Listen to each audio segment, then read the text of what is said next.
এক গ্রামে এক বৃদ্ধ পুরুষ বাস করতেন। তার কোনো পুত্র সন্তান ছিল না, তার মাত্র একটি মেয়ে সন্তান ছিল।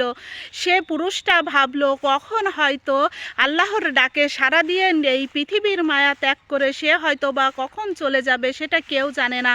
এই কারণে সে বেঁচে থাকতে থাকতে তার একমাত্র মেয়ে সন্তানকে সমস্ত সম্পত্তি উইল করে দিয়ে গেল। সমস্ত সম্পত্তি পাওয়ার পরে মেয়ে এবং মেয়ের জামাই আলিশান জীবনযাপন শুরু করতে লাগলো। তারপরে মেয়েটি তার বাবাকে সব ভুলে গেল। তার মেয়ে তার বাবার আর কোনো খোঁজ খবর রাখতো না। বাবাটা পড়ে গেল এবার বিপাকে। বাবাটা ঠিকমতো খাইতেও দিচ্ছিল না। সেই বাবাটা বিপাকে পড়ে যে ভাবনা চিন্তা করতে করতে একসময় তার এক বন্ধুর কাছে চলে গেল, যে সমস্ত ঘটনা খুলে বলল।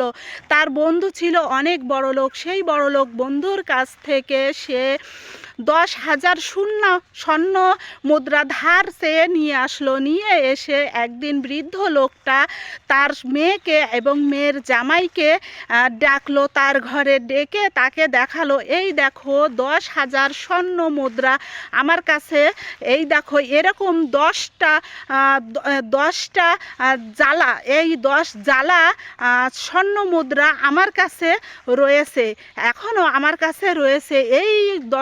এই যে 10,000 স্বর্ণ মুদ্রা দেখে আরও এমন 10টা জ্বালা যে তার কাছে রয়েছে, এইটা শুনে তার মেয়ে এবং মেয়ের জামাইয়ের চোখ মাথা ঘুরে গেল, চোখ গেল উল্টে। তখন বৃদ্ধ লোকটা বলল, এসব সম্পত্তি তুমি তখনই পাবা যখন আমি মারা যাব। তারপরেই তার মেয়ে এবং মেয়ের জামাই বাবার দিকে অনেক খেয়াল করা শুরু করে দিল, অনেক খেয়াল রাখতো, তাকে আলিশান জীবনযাপন করাইতেছিল। তার সব সময় কি খাবে, কি করলে সে ভালো থাকবে, এটাই সব সময় তার মেয়ে এবং মেয়ের জামাই সব সময় খেয়াল রেখে তাকে সেইভাবেই রাখতেছিল। তারপরে সেই বৃদ্ধ লোকটার মৃত্যুর আগ মুহূর্ত পর্যন্ত সুন্দর আলিশান জীবনযাপন করেই সে মৃত্যুবরণ করলো। তারপরেই মৃত্যুবরণ করার পরেই বাবার শেষ দাফনটা করে এসে বাবার রুমে ঢুকেই সেই জ্বালাতেই হাত দিল, দিয়ে দেখে যে ওখানে পাথর আর পাথর, স্বর্ণ মুদ্রা আর নেই। তখন সেখানে একটা চিঠিও লেখা ছিল।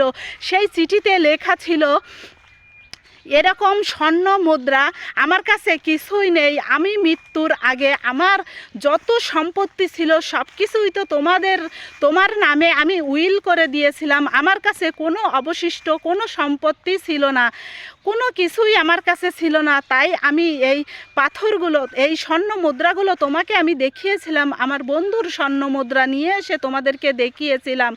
আর এই যে পাথরগুলো আমি রেখেছি, এই পাথরগুলো তোমরা দেখতে পারতেছো, এই পাথরগুলো সেই সমস্ত মূর্খ মা বাবার মুখে ছুঁড়ে ছুঁড়ে মারো যারা মৃত্যুর আগে তার সমস্ত সম্পত্তি তার সন্তানদের নামে উইল করে দেয়। সমস্ত কষ্টের পরিশ্রমের সম্পত্তির মালিক তাদের সন্তানদেরকে করে দিয়ে যায় মৃত্যুর আগে। তাদের মুখে এই পাথরগুলো ছুঁড়ে ছুঁড়ে মারো। ধন্যবাদ।